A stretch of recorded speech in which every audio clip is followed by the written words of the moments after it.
칠흑 같은 어둠이 깔린 2026년 어느 봄날의 밤, 대한민국 대구공항 활주로에 거대한 철새 한 마리가 은밀하게 내려앉았습니다. 육중한 엔진 소리가 웅장하게 울려 퍼지는 가운데 그 압도적인 몸체를 드러낸 건 다름 아닌 중동의 부국 아랍에미리트 UAE 공군의 최정예 전략 자산인 C-17 글로브마스터3 대형 수송기였죠. VIP를 태운 화려한 전용기도 아니고 이 거대하고 둔탁한 군용 수송기가 도대체 왜 한밤중에 대한민국 지방공항에 이토록 긴박하게 날아온 걸까요? 이 미스터리한 비행의 내막을 들여다보면 그야말로 손에 땀을 쥐게 하는 한편의 첩보 스릴러가 따로 없습니다. 이 숨막히는 상황을 이해하려면 시간을 며칠 전으로 되돌려봐야 합니다. 2026년 2월 28일 새벽, 중동의 지정학적 단층이 완전히 붕괴되는 초유의 사태가 터졌습니다. 미국과 이스라엘의 대규모 합동공습 작전명 장대한 분노가 이란의 심장부인 핵시설을 동시다발로 강타했고, 이 과정에서 37년간 이란을 철권 통치해온 최고 지도자가 사망하고 말았거든요. 이슬람 혁명 이후 이란이라는 국가의 모든 방향타를 쥐고 있던 절대 권력자가 하루아침에 사라진 겁니다. 분노로 이성을 잃은 이란 혁명 수비대는 즉각 피해 보복을 선언하며 굳게 닫혀있던 무기고의 빗장을 완전히 열어젖혔습니다. 불과 72시간 만에 바레인, 쿠웨이트, 카타르, 요르단 등 무려 12개국 이상으로 전선이 들불처럼 번져나갔습니다. 쿠웨이트에서는 민간 항구에 설치된 임시 지휘소가 자폭 드론에 직격당해 미군 6명이 전사하는 참사까지 벌어졌죠. 미군 병사의 관이 본국으로 돌아가는 것을 극도로 꺼리던 트럼프 행정부는 지상군 투입을 망설였고 중동 전체가 순식간에 피비린내 나는 아스라장으로 변해버렸습니다. 그리고 그들의 서늘한 칼끝이 가장 매섭게 향한 곳은 바로 미군 기지가 주둔하고 있는 중동의 금융 허브이자 관광의 상징 아랍에미리트 두바이였습니다. 한번 상상해 보십시오. 잠들지 않는 욕망의 도시 두바이 상공에 무려 580대의 자폭 드론과 137발의 탄도미사일이 새까맣게 쏟아져 내리기 시작했습니다. 세계에서 가장 높은 건축물인 부르즈알리파의 매끄러운 유리, 외벽 위로 비친 것은 호화로운 야경이 아니라 죽음을 싣고 날아오는 거대한 금속대의 궤적이었죠. 초속 수킬로미터로 하강하는 탄도미사일의 마찰열은 공기를 찢는 듯한 선뜩한 금속음을 내뿜었고, 시선 끝 호텔 부르즈, 알아랍의 황금빛 인테리어 위로 폭발의 주황색 광의가 반사되며 도시는 순식간에 불바다로 변할 위기에 처했습니다. 인구 340만 명이 살아가는 수십조 원의 찬란한 빌딩 숲이 단 한 번의 방어 실패로 순식간에 잿더미로 변할 절체절명의 순간이었습니다. 날카롭고 소름 끼치는 공습 사이렌 소리가 두바이의 고요한 새벽을 처참하게 찢어놓았고, 평화롭게 잠들어 있던 시민들은 공포에 질려 비명을 지르며 뜬 눈으로 밤을 지새워야만 했습니다. 바로 그 핏빛으로 물든 끔찍한 새벽, 하늘이 뚫리기 일보 직전의 다급한 상황 속에서 UAE 정부가 가장 먼저 구조의 극비 메시지를 타전한 곳은 어디였을까요? 그들이 굳게 믿고 수십 년간 천문학적인 돈을 지어주며 방공망을 의존해왔던 미국도 아니었고, 오랜 맹방인 영국이나 프랑스도 아니었습니다. 중동의 맹주가 가장 절박한 순간, 요격탄이 바닥나고 있다, 이란의 미사일이 멈추지 않는다, 지금 당장 보내달라며 처절하게 매달린 곳은 바로 우리 대한민국이었죠. 도대체 이 며칠 동안 중동의 핏빛 하늘에서는 무슨 일이 벌어지고 있었길래 돈이 아무리 많아도 무기 하나 제때 구하기 힘든 참혹한 전쟁통 속에서 전 세계가 경악할 미사일 로켓 배송이 이루어진 걸까요? 그리고 이 첩보영화 같은 군사작전은 훗날 엄청난 나비 효과를 불러옵니다. 이란이 호르무즈 해협을 틀어막고 전 세계에 숨통을 조이던 그 절망적인 순간, UAE가 오직 대한민국만을 위해 600만 배럴의 원유를 가득 실은 유조선을 통째로 띄워보내는 기적으로 이어진 겁니다. 그 가슴 웅장해지는 대한민국의 진짜 저력과 세계 최강대국들의 무기가 속수무책으로 무너져 내릴 때 홀로 96%의 기적을 쏘아올린 K방산의 숨겨진 전말을 지금부터 낱낱이 파헤쳐보겠습니다. 이란의 자비 없는 미사일비가 쏟아지기 시작하자 아랍에미리트 UAE가 천문학적인 자본을 들여 구축해둔 다층 방공망이 일제히 불을 뿜기 시작했습니다. 가장 높은 고도는 이스라엘제 에로우 시스템이 1차로 걷어내고, 그 아래로 뚫고 들어오는 치명적인 미사일들은 미국제 패트리어트와 한국산 천궁2-2가 합동으로 막아내는 촘촘한 그물망이 가동된 겁니다. 그 숨막히는 요격의 결과가 어땠는지 아십니까? 이란이 쏜 탄도미사일 중 천궁2-2의 방어구역으로 진입한 미사일을 우리 천궁2-2가 무려 956%, 사실상 96%라는 기적같은 확률로 공중에서 가로로 만들어버렸습니다. 요격에 실패한 나머지 4%조차 천궁이 표적을 놓친 게 아니었습니다. 이란 미사일 자체가 발사 직후 궤도를 이탈하거나 자체 결함으로 애먼 바다에 추락해버린 것이었죠. 즉, 두바이 도심으로 떨어질 뻔한 유효 위협은 100% 완벽하게 막아냈다는 대한민국 수출 무기 역사상 가장 완벽하고 충격적인 데뷔전이 터진 겁니다. 그런데 여기서 아주 흥미로운 의문이 하나 생깁니다. 전 세계 방산의 절대 권력자인 미국의 패트리어트가 떡하니 버티고 있는데 UAE는 왜 굳이 처음 실전에 투입되는 한국산 천궁2-2를 섞어서 방어망을 짰을까요? 그건 바로 무기 체계가 가진 치명적인 사각지대와 압도적인 가성비의 차이 때문입니다. 야구로 한번 비유해 보겠습니다. 미국의 패트리어트는 타자가 공을 칠 때 방망이를 미리 뒤로 뺐다가 휘두르는 사선 발사 방식입니다. 발사대가 향하고 있는 정면으로 날아오는 공은 기가 막히게 쳐내지만 만약 적의 미사일이 발사대 뒤통수나 측면에서 날아오면 그 육중한 발사대 자체를 윙하고 돌려야 하는 치명적인 딜레이가 발생합니다. 1초에 수백 미터를 날아오는 현대전에서 이 짧은 지연은 도심 전체를 날려버릴 수 있는 끔찍한 사각지대가 되거든요. 게다가 한번 방망이를 휘두를 때마다 무려 50억에서 60억 원이라는 천문학적인 돈이 허공으로 날아갑니다. 반면 우리 천궁2U는 완전히 다릅니다. 미사일을 발사관 밖으로 텅 하고 먼저 수직으로 튕겨 올린 다음에 공중에서 폭음과 함께 엔진을 점화해 표적을 향해 날아가는 이른바 콜드런치 방식을 씁니다. 비유하자면 눈을 감고 제자리에 가만히 서 있다가 동서남북 사방팔방 어디서 돌멩이가 날아오든 곧바로 공중으로 뛰어올라 그쪽으로 몸을 틀며 카운터 펀치를 날리는 무림의 고수와 같습니다. 사각지대가 아예 제로에 수렴하는 데다가 가격은 패트리어트의 3분의 1 수준인 15억에서 20억 원 내외밖에 안 하죠. 이란처럼 싼 값의 자폭 드론과 미사일을 무식하게 섞어서 쏘아대는 벌떼 공격을 막아내는 든든한 허리 역할로 천궁만한 대안이 지구상에 없는 겁니다. 여기까지는 그야말로 통쾌하고 완벽한 승리였습니다.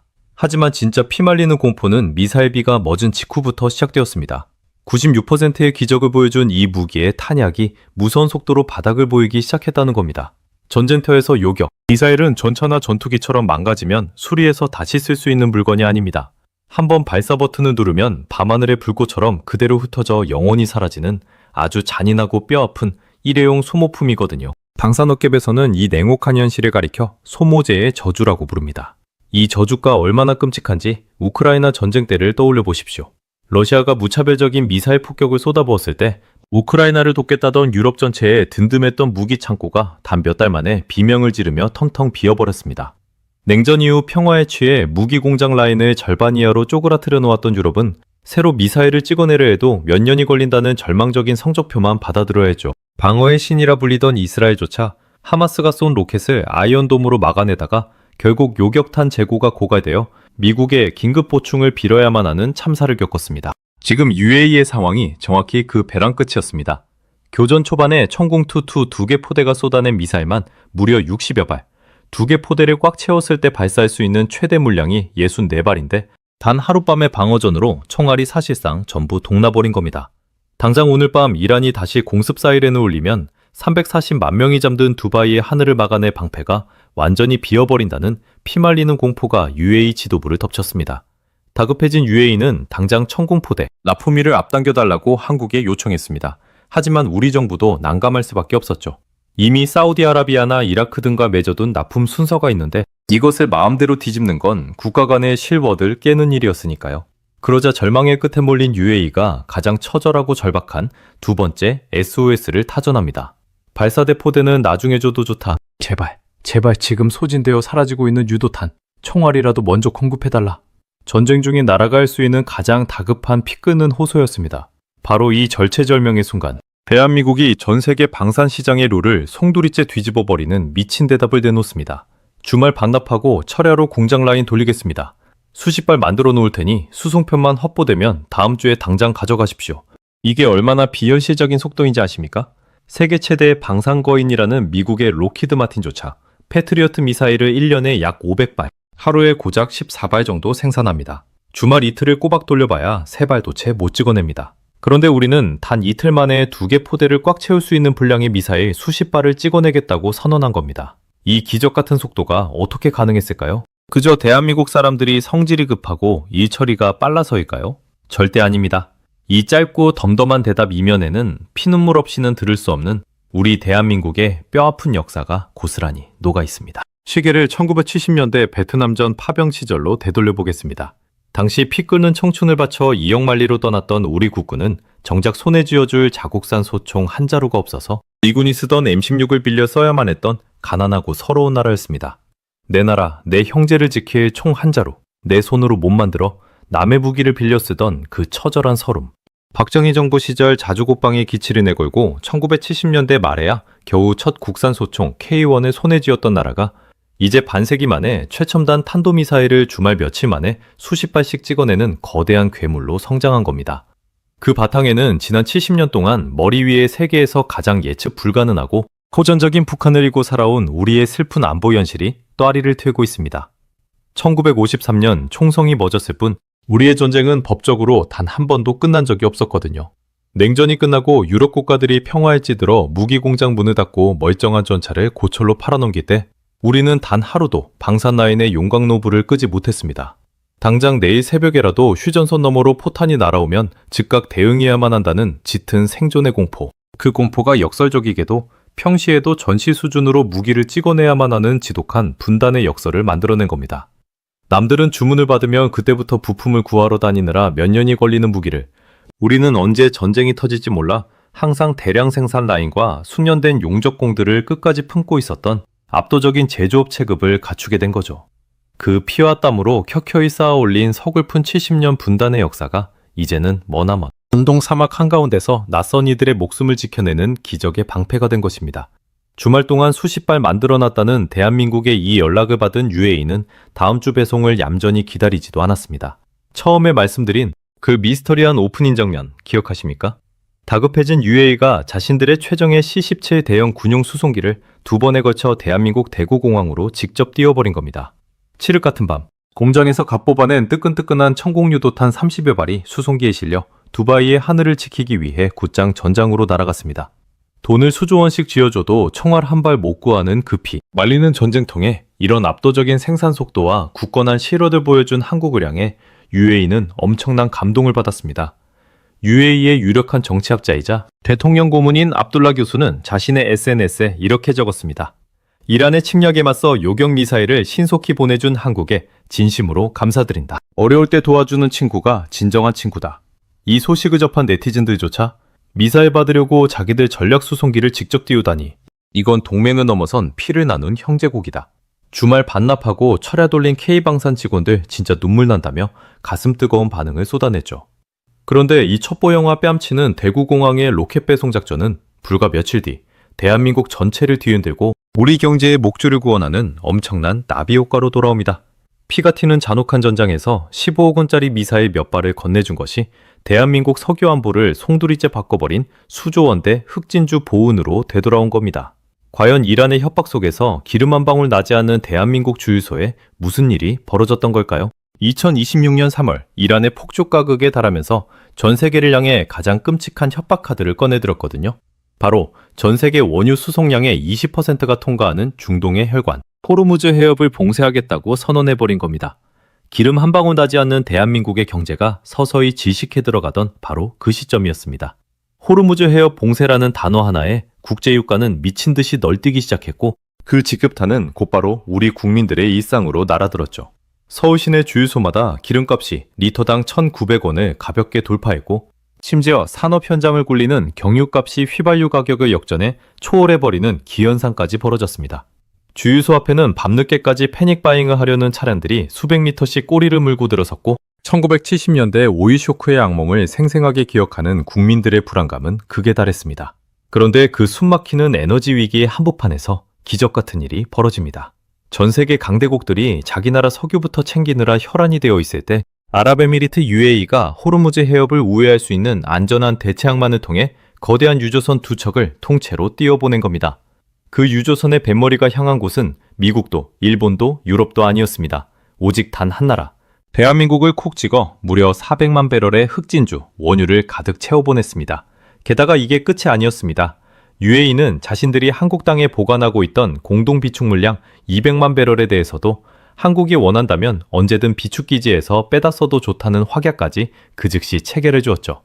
유조선 400만 배럴에 국내 비축량 200만 배럴 도합, 무려 600만 배럴입니다. 대한민국의 하루 전체 석유 소비량이 약 289만 배럴이니 5천만 국민과 수만 개의 공장이 이틀하고도 반나절을 넘게 펑펑 쓸 수 있는 엄청난 양의 에너지를 다른 나라도 아닌 UAE가 직접 채워준 겁니다. 당시 가우식 대통령 비서실장이 이 극적인 상황을 두고 남긴 한마디가 있습니다. 대한민국의 청봉이 UAE의 안보를 지켰듯이 UAE의 원유가 우리나라 에너지 안보에 기여하고 있는 것입니다.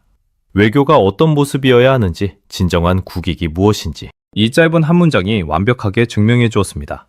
총성이 오가는 잔혹한 중동의 전장에서 15억 원짜리 미사일이 수조 원의 경제동맹과 국가의 명운이 걸린 석유 안보로 맞교환되는 가슴 몽장해지는 순간이었습니다.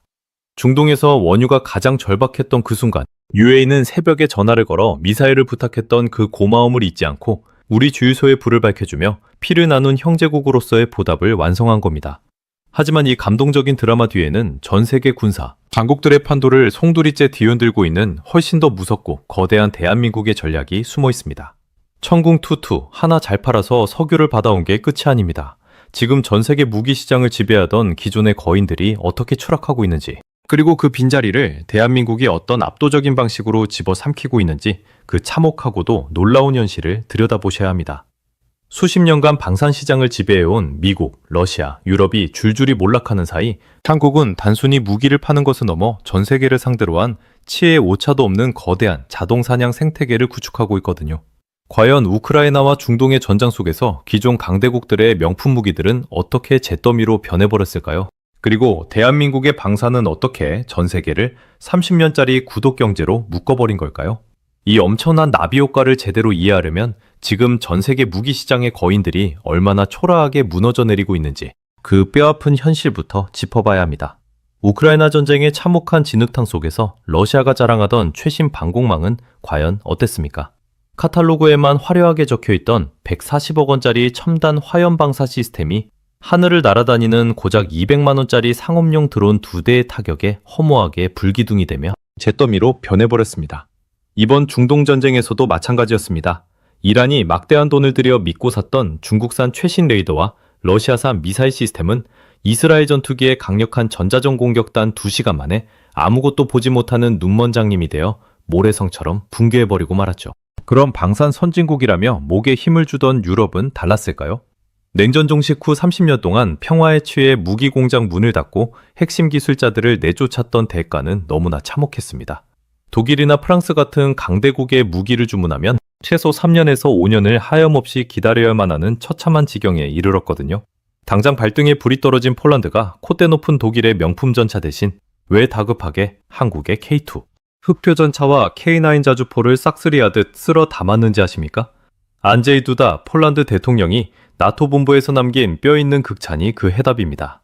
유럽 파트너들에게 주문하면 하염없이 3년을 기다려야 하지만 한국은 주문하고 단 1년 만에 정확히 배송이 온다.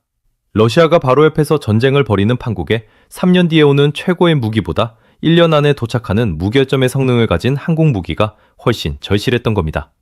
이 압도적인 생산 속도와 실전에서 증명된 파괴력, 이 지점에서 대한민국은 단순히 무기를 팔아치우는 1차원적인 장사를 넘어섰습니다. 전 세계를 상대로 한치의 오차도 없는 거대한 자동 사냥 생태계를 완벽하게 구축해버린 겁니다.